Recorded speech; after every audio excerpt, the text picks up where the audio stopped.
Hey guys, Dave from Timber Time Outdoors. Are you getting coon cleaned? I got a super inexpensive way to get rid of those coons and squirrels, so stay with us guys. Hey now, take a step outside and seize the day now. So my wife and I really love to feed the birds, feed the squirrels, and just kind of sit and have coffee, look out and watch the action. Well, I noticed that I was going through an awful lot of seed, and I thought, geez, these birds are really stocking up for winter. And one night my wife took a picture out our window and we were getting coon cleaned. So they're pretty stealth. You don't know what's happening because they do it at night. Squirrels get in there, you can see that happening, but coons, they are incredibly savvy, and as you can see, they'll basically eat all the food right out of the feeder. And so I have this feeder here, and I have one in the front. I have a couple hanging feeders which I can't get, but yeah. So I was going through an awful lot of feed and seed, and wanted to figure out a way to keep these coons away without shooting them or trapping them. So anyway, did a little research, and there's a product on the market called the Racoon Baffle. Well, they're like $75 to $100, and I need 2 of them. And so I was trying to figure out a way to kind of replicate that. And in this video, I'm going to show you how to do that. Super easy, super inexpensive. I think I spent $5 total on each one, so 10 total. So we're going to walk through that now. It's very easy. Anyone can do it. All right, so what do you need to make a Racoon Baffle? You need 2 things, plus some accessories if you want to dress it up a little bit, but really to make it effective, you only need 2 things. Number 1, you need a 6-inch, I'll just call it a soup can or a tin can. Now, these aren't something that you're probably going to buy at the grocery store, although I think they do sell some bulk items in those bigger cans. You can get those from like a Jimmy John's or sandwich shop. Any restaurant will have them, and they just toss them out, or recycle them. And yeah, so 6-inch can, that's all you need. And then you need a 6-inch by 24-inch HVAC, basically a pipe. And those are about $5 at a big box store.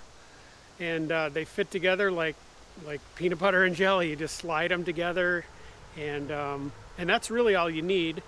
I also added, I had a squirrel baffle that I just kind of dressed it up and makes it look like a little a rooftop on it, but you don't need to have that. And then the other thing is a little spray paint, and again, you don't need to have that. I just wanted to kind of make it blend in a little bit. So that's all the stuff you need, and I'll walk you through the process here. It's really simple. Okay, the first thing you got to do is you got to cut a hole in the tin can, and that will depend on what you have for a post. I happen to have a 4x4 post, but some people have a round piece of conduit, or maybe it's something that they purchase. So whatever diameter that is, or whatever square, you got to cut a hole in the bottom of that can. Super easy. You can drill a hole and then just use tin snips. I think I just poked a hole with a screwdriver and then just cut it out with a tin snips. Super easy. And then you need something to hold that can, from sliding all the way down. The squirrel baffle that was already on here had a couple of bolt-on pieces that you slide down and would just keep that can from falling all the way down. You can use just about anything. You can use a couple of screws. You can kind of make that up, but I just used what I already had. And then you basically, put together the HVAC pipe. It just kind of snaps together. And then I think I used 4 screws, and it fits together just perfectly. I didn't have to bend anything. It just slid together, and then I put the 4 screws on it.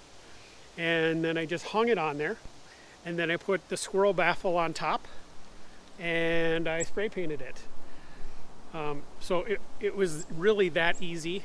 So you don't, I guess you need a screw gun, but for the most part, it doesn't take any particular skills or any special tools to make this happen. And it's been very effective. So far we haven't had any coons get in there. In fact, I can see that they've got their paw marks on the side. So I probably should get a game camera set up and film them at night, because I know they're trying to get in, but I don't have any of that footage. But anyway, yeah, you can see, I guess, where they've been scratching at the post a little bit. But super effective way to keep the coons out of your bird feeders and save yourself a little bit of money. So, all right, guys, that's it. Short little video on how to save a little money on bird seed.